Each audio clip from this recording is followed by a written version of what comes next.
Good morning students. आज हम इस वीडियो में लेके आए हैं 5.1 का तीसरा सवाल। पिछले वीडियो में हमने 2 सवाल किए थे 5.1 के। तो 5.1 का तीसरा सवाल आप पढ़िए। संख्याओं की निम्नलिखित सूचियों के लिए समांतर श्रेणी की जांच करना है।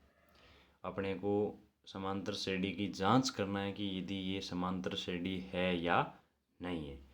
यदि इनमें से कोई समांतर श्रेणी है तो इसका सार्वयंत्र डी का मान ज्ञात करना है तथा अगले 4 पद भी ज्ञात करने हैं। इससे अगले 4 पद ज्ञात करने हैं, सार्वयंत्र डी ज्ञात करना है। ये कब करना है? जब समांतर श्रेणी है। अब समांतर श्रेणी है ये कैसे पता लगेगा?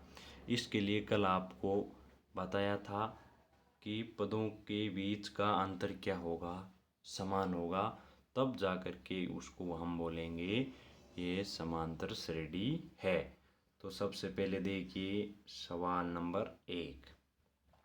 आपको समांतर श्रेणी दी गई, संख्याएं दी गई है 2,5/2, 3,7/2। सबसे पहले अपन दो सार्वयंत्र ज्ञात करेंगे, पदों के बीच का समान है या नहीं। सबसे पहले ज्ञात किया A2 माइनस A1।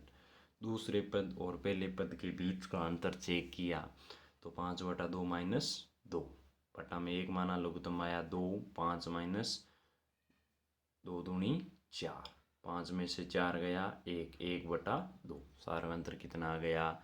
1/2। अब इनका चेक करते हैं। तीसरा पद माइनस दूसरा पद। तीसरा पद 3 माइनस 5/2, लघुत्तम आया 2। 1 का 2 में भाग 2 बार, 2 को 3 से गुणा 6, 6 माइनस 5 1/2।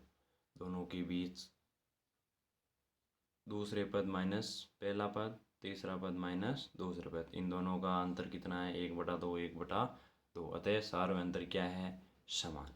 सार्वयंत्र समान है तो हम कहेंगे समांतर श्रेणी है। तो हम अगले 4 पद ज्ञात करेंगे। तो अगले 4 पद ज्ञात करने के लिए यहाँ पर एक लाइन लिखी गई है। अगले 4 पद ज्ञात करने के लिए प्रत्येक पिछले पद में सार्वयंत्र जोड़ेंगे।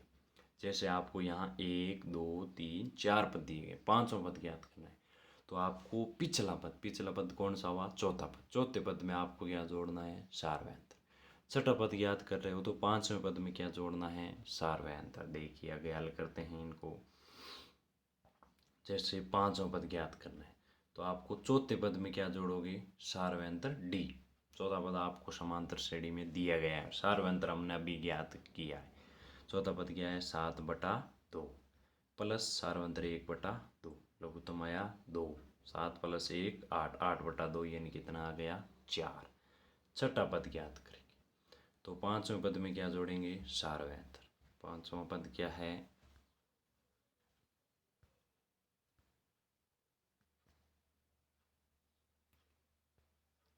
छठा पद ज्ञात करेंगे तो 5वें पद में डी जोड़ना। 5वां पद क्या है? 4 प्लस सार्वयंत्र 1/2, लघुत्तम आया 2। 1 का भाग 2 में 2 बार, 2 को 4 से गुणा 8, 8 + 1 कितना आ गया? 9/2।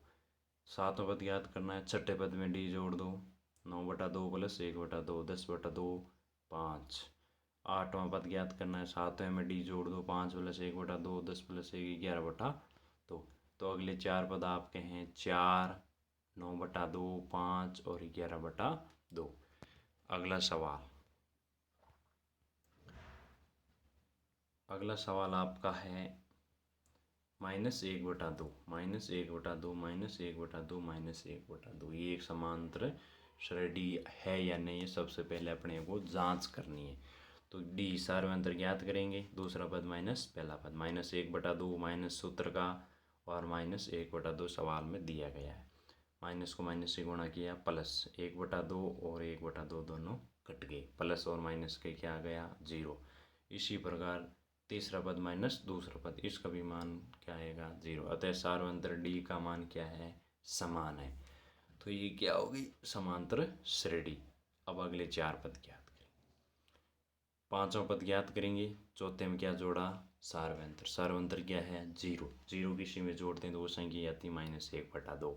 ऐसे ही 7वां पद आ गया छठा पद आ गया और आठवां पद आ गया। आगे चलते हैं सवाल संख्या 3 की ओर। तीसरा सवाल क्या कहता है? तीसरा सवाल ये कहता है ए कॉमा ए स्क्वायर कॉमा ए क्यूब कॉमा ए की घात 4। तो जांच करनी है सबसे पहले ये समांतर श्रेणी है या नहीं। तो सार्वंतर ज्ञात करेंगे ए स्क्वायर माइनस ए, दूसरा पद माइनस पहला पद, ए यहाँ से कॉमन ले लिया तो ए माइनस 1। ऐसे ही तीसरा पद माइनस दूसरा पद A3 माइनस ए स्क्वायर कॉमन लिया तो ए माइनस 1। अतः सार्वंतर क्या नहीं है? समान। तो ये समांतर श्रेणी नहीं होगा। तो आपको आगे कुछ अगले 4 पद ज्ञात नहीं करने हैं, ध्यान रखना। अगला है चौथा, दिया गया आपको √3, √6, √9 और √12। तो सार्वंतर ज्ञात करेंगे। दूसरा पद माइनस पहला √6 माइनस √3। √6 को क्या लिखा जा सकता है? √3 गुणा √2 और माइनस √3 पहला पद है। अब यहाँ से √3 कॉमन ले लिया जाए तो अंदर क्या बचेगा? √2 माइनस 1। ऐसे ही तीसरा पद माइनस दूसरा पद √9 माइनस √6। √3 गुणा √3 लिख सकते हैं, इसको लिख सकते हैं √3 गुणा 2, क्यों 3 दूनी 6, 3 तिरी 9। √3 कॉमन लिया, √3 माइनस √2 बच गया। दोनों समान है क्या? नहीं है। अतः सार्वंतर समान नहीं, ये समांतर श्रेणी नहीं। तो आगे आपको कुछ हल करना नहीं है। अब आपको हम कुछ सवाल दिए जा रहे हैं, वो सवाल स्वयं को हल करने।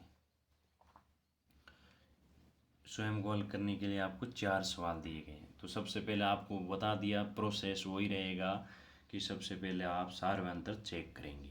दूसरा पद माइनस पहला पद और तीसरा पद माइनस दूसरा पद। यदि सार्वंतर समान है तो वो समांतर श्रेणी होगी, उसके अगले 4 पद ज्ञात कर लेंगे। 4 पद ज्ञात करने का प्रोसेस ये रहेगा, पिछले पद में सार्वंतर जोड़ देना है। ऐसे ये चारों सवाल करना है। यदि नहीं हो तो आप ज़रूर मैसेज कर देना, आपको हल करके भेज दिया जाएगा। अब हम आगे शुरू करते हैं प्रश्नावली 5.2। सबसे पहले शुरू करेंगे प्रश्नावली 5.2 का पहला सवाल। पहला सवाल क्या कहता है? ज्ञात कीजिए समांतर श्रेणी 2, 7, 12 डैश डैश का 10वां पद ज्ञात कीजिए। जो भी सूत्र पीछे लिखाया था वो सूत्र अब यहाँ आपके काम आएगा। an बराबर a plus n minus 1 into D. तो आपको बताया था a क्या प्रथम पद, n क्या पदों की संख्या, d क्या सार्वंतर। ये प्रथम पद कितना है? 2 और n आपका 10, क्योंकि 10वां पद ज्ञात करना है तो n का मान 10।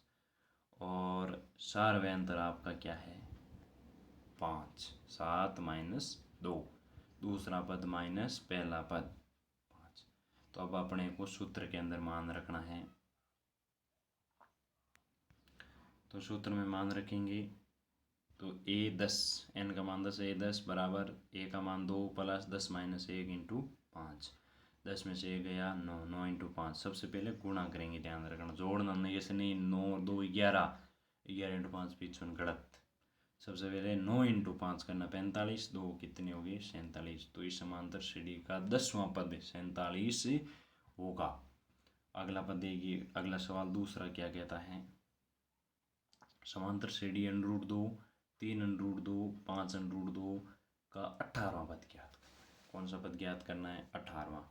तो देखिए an बराबर a plus n minus 1 into T. सूत्र तो आपको सेम लगाना है। प्रथम पद a √2 सार्वंतर, दूसरा पद माइनस पहला पद √3 √2 माइनस √2। अब यहाँ देखिए √2 है, यही √2, माइनस है इधर, √2 इधर भी √2 है, तो √2 कॉमन लिया जाएगा।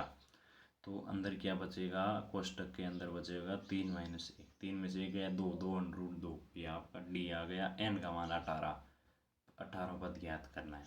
तो a 18 n का मान 18, a का मान √2 प्लस 18 माइनस 1 इंटू 2 √2, √2 प्लस 17, 18 में से 1 गया 17 इंटू 2 √2, 17 दूना 34 √2। अब यहाँ √2 है, ये प्लस इधर √2 इधर √2 कॉमन ले लिया, उभयनिष्ठ बाहर निकाल लिया कोष्टक से, तो अंदर 1, यहाँ 1 बच गया, यहाँ 34, 34 से 1 कितने हो गए 35, तो ये 18 पद कितना है 35 √2।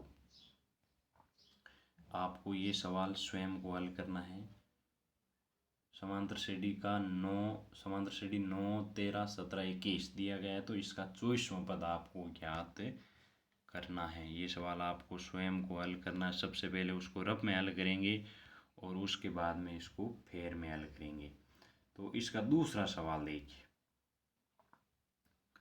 दूसरा सवाल 5.2 का दूसरा सवाल है।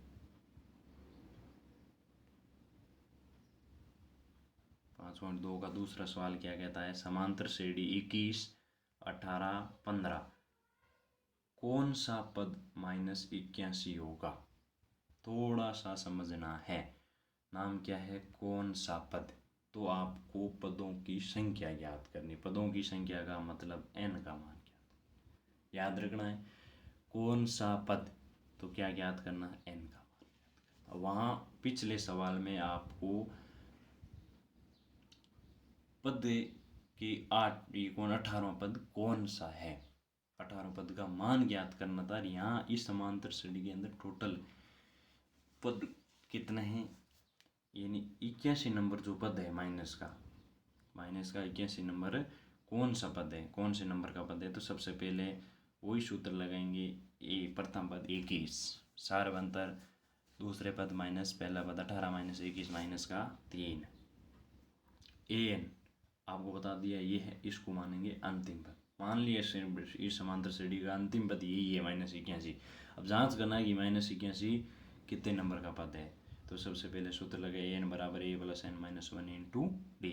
n का मान -81, 21 plus n minus 1 into minus का 3, यानी डी का मान -3 रख दिया। n का मान ज्ञात करना, a का मान 21 रख दिया, n का मान रख दिया -81। तो अब इसको हल किया,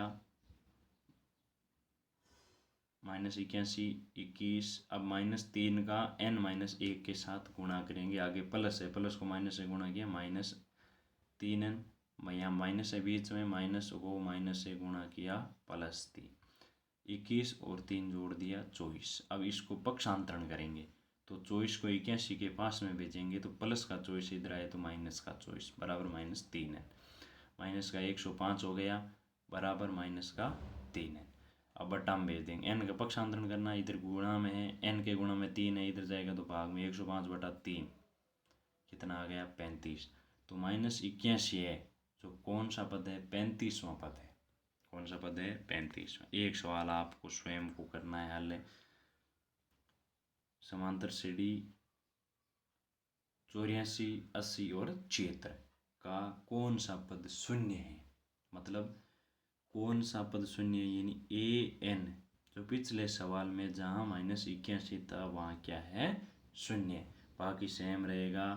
n का मान ज्ञात करना है, a का मान 84 है, d का मान 80 माइनस 84 माइनस का 4, और वही सूत्र पीछे वाला सेम जो पीछे सवाल में लगाया वही सूत्र लगा करके सवाल हल करने। जो भी आपको सवाल हल करने दिए जाते हैं उनको सबसे पहले रफ कॉपी के अंदर आप मिलाएंगे, उसके बाद में फेर में करेंगे, और ये सवाल जो करवाए जाते हैं यहाँ वो सीधे समझ करके आप सीधे फेर में कर लेंगे, और जो दिए गए हैं वो रफ में मिलाकर फेर में कर लेना। धन्यवाद, बाकी पढ़ेंगे कल।